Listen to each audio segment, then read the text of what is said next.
in Republican senator from the great state of Arkansas, Tom Cotton, who is a member of the Senate Intel Committee. Senator, good morning to you.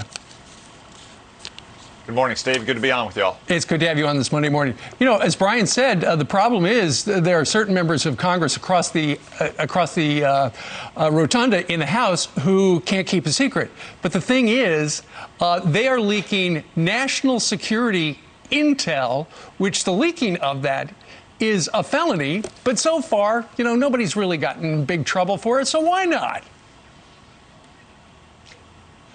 Well, Steve, this is just the Democrats perpetuating yet another hoax. What Director Ratcliffe is saying is that we're going to continue with the model that we've used for more than 40 years since the creation of the intelligence committees.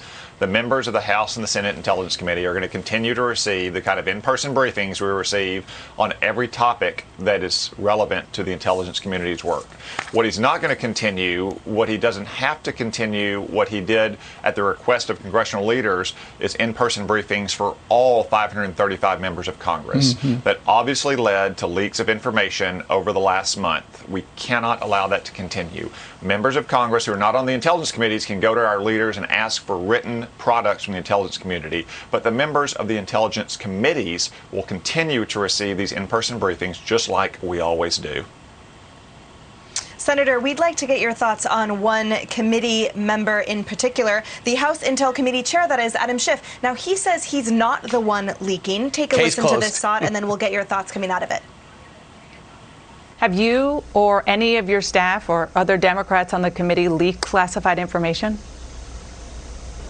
I haven't. My staff hasn't. I can't speak for what all the members of the committee have done or not done, including a lot of the Republican members. Look, data leaks are always improper and sometimes they're illegal. But of course, this is a falsehood, yet again, another lie by the president. Senator, your thoughts on Adam Schiff's comments? Emily, there's a reason he earned the nickname Shifty Adam Schiff. You'll notice that he takes no responsibility for the members of his own committee. That's not exactly a hallmark of leadership. In fact, he went out of the way to distance himself from members of his committee and other Democrats. And it's also well established, if you just look at the pattern of leaks throughout the investigation into Donald Trump during the Russia collusion hoax, that Adam Schiff has frequently leaked information in the past. But look, he's a member of the he's a member of the tightest circle of information, the leaders of the intelligence committees and the congressional leaders.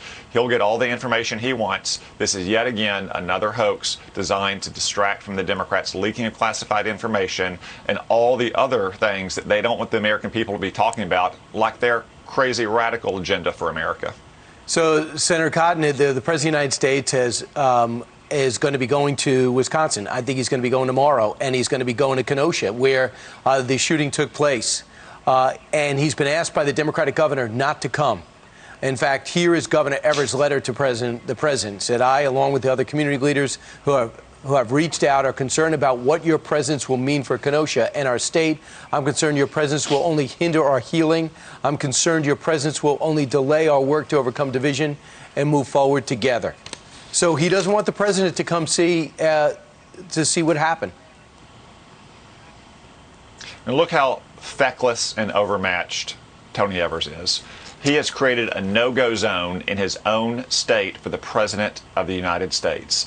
If we let Democratic mayors and Democratic governors continue to seed our streets to anarchists and insurrectionists, and especially if we elect Joe Biden, then these no-go zones will simply proliferate. If Tony Evers doesn't think the President can go to Kenosha, what about all those normal citizens in Kenosha who are trying to go to work and go to school and go to church? The President, of course, is the President of all 50 states, and he should go anywhere he wants to show that he is going to stand up for law and order and to defend the safety of the American people.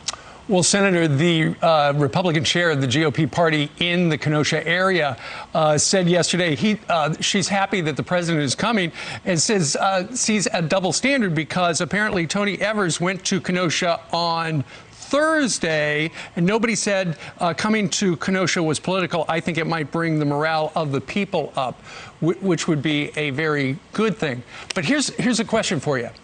Why is today Joe Biden giving a speech about Kenosha in Pennsylvania?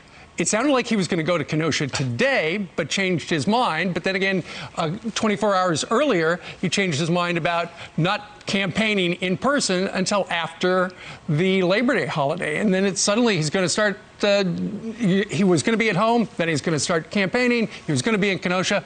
What's going on behind the scenes at the Biden campaign? Well, I think Joe Biden is panicked and overmatched by events as well. You know, he wasn't going to campaign until next week. He felt the need to come out and issue a mealy-mouthed statement yesterday that didn't call for Democratic mayors to allow their police to enforce the law or Democratic governors to use the National Guard where necessary. It simply called for a tough statement. That's the kind of feckless leadership you would get from Joe Biden as president. Not enforcing the law, not using force where necessary to deter this kind of violence, but simply words on paper. But let's look at actions, guys. Joe Biden's own staff on his campaign contributed to the Minnesota Freedom Fund. Kamala Harris encouraged her followers to contribute to the Minnesota Freedom Fund. That fund offered bail to serial rapists, murderers, and other violent criminals who are now back on the street because of Joe Biden and Kamala Harris's worldview. That's the kind of worldview that they would bring to the White House. That's why America would be unsafe under President Joe Biden. In fact, here's an excerpt from one of your op-eds that Kenosha, Minneapolis carnage will spread until politicians restore order and deter criminals. And by the way, it was Joe Biden's staff that contributed as well to that fund. Yeah, that's exactly right. And you can see again what happened in Kenosha. The shooting of violent criminal Jacob Blake happened last Sunday. It was clear from social media and other reports that there would be unrest on the streets Sunday night. And there was. And yet Tony Evers did nothing to deter it. He did very little on Monday and Tuesday to stop it. Only once the National Guard was called out in force was order restored on the streets of Kenosha. These governors have to get off their laurels and they have to take the initiative to deter these radical left-wing anarchists and insurrectionists. They don't do so, I guess, because they fear alienating a part of their base, or they think the people out in the streets who are burning down buildings and smashing cars and threatening innocent lives are Democratic voters. But the time for this violence has to stop now. Senator Tom Cotton, thank you so much as always. Thank you. Okay.